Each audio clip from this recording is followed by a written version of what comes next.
So in this segment, we're going to be discussing the hospitality sector slams the government's decision to exclude overseas restaurant and bar workers in shortage occupancy lists.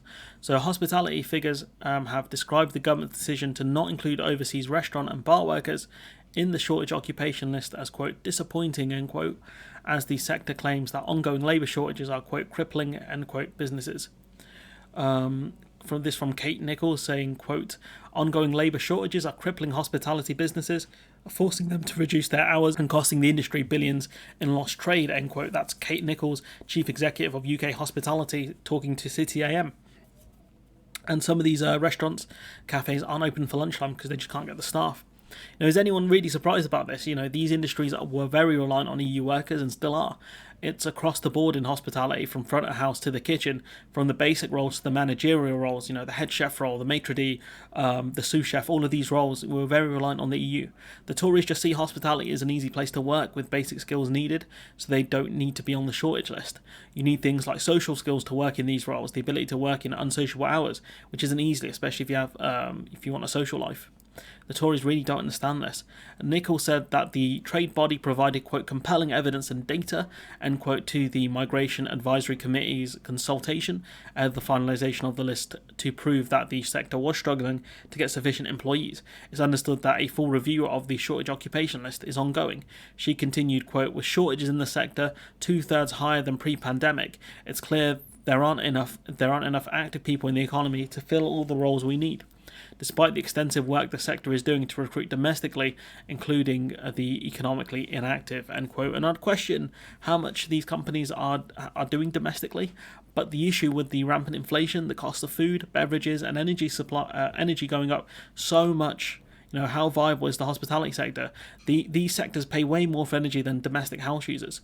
Small pubs cannot compete in these circumstances and pay their workers more, or so they claim. They're also fighting for a much smaller pool of workers without freedom of movement. They're missing out on people who might work temporarily whilst in the UK on short holidays. Now they're potentially paperwork, which is prohibitive. It makes it much harder to work here. It comes as the government advisor to the Migration Advisory Committee revealed it had upgraded its shortage occupation list, allowing international bricklayers and carpenters to get on the visas more easily in the UK. However, hospitality, which historically has had trouble recruiting, was not included. As part of the scheme, which falls under the Brexit guidelines, workers on the shortage occupation list are allowed to apply for skilled worker visas to come into the UK. A government report published on the same day also showed that from November 2022 to January 2023, compared to the period before the pandemic, vacancies are 72% higher in hospitality and 65% higher in construction. So you think with that pretext, hospitality would be on the shortage list, but it's not. The issue is, I think, in construction, there are actual qualifications you can get. I know you can go to catering school in the UK and get some qualifications, but I'm not sure if it's seen in the same light. Getting in the more higher up spots like managerial roles and head chef roles might be easier if companies are willing to pay more than their EU counterparts, as the wages should be higher than those of the other job roles. But I think that based on the facts that the industry does not pay well, is often unsociable hours and can be hard work, I can't see too many people lining up for these roles. Not to forget that, you're working at night, you're going to be reliant potentially on public transport if you don't drive. The living costs in these cities that are facing hospitality shortages are very high. It's just not viable. Don't let people tell you working in customer service facing roles is low skilled, because dealing with people can be really difficult, especially in the hospitality sector, where people can treat you badly because they think they're paying for food and a service, so they can make demands of you. Some people just make the job suck and you have to just grin and bear it. It sucks. Ugoff, quote, London's restaurants, pubs and bars help form the backbone of the city's economy, yet this Conservative government has continually ignored their calls for help.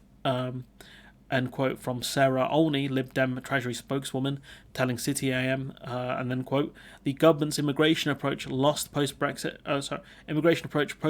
is haphazard and nonsensical. I fail to understand why the building trade can get work visas but not hospitality. Let's be honest, Brexit is not working. Let's get back to freedom of movement of people in Europe and in the single market. End quote. It's funny that once again it's the EU, or should I say EU workers, that we need to bail us out. It goes to show you that the Tories, for the longest, have no idea how to deal with immigration, torn between wanting to keep the numbers down to please the xenophobes, but also wanting a somewhat functional economy, and a person, torn between two objectives won't reach either one. And sadly, we can see that the Tories have tried to tweak the visa scheme for agricultural workers and now construction workers. With the agricultural workers, once that specific farm no longer needs their work, then the workers are often turfed out and expected to leave the UK. I wonder if the construction workers will be treated the same. Construction jobs often go longer, but I can imagine it'd probably work in a similar way. What a joke this lot are, honestly. The hospitality sector, some of the owners of these businesses donate to the Tory party. I wonder if you'll keep doing that. But anyways, I'm going to leave it there. Let me know what you think in the comments below. Like, comment, share, subscribe. Support the channel on Patreon if you can. And hopefully I'll see you in the next one.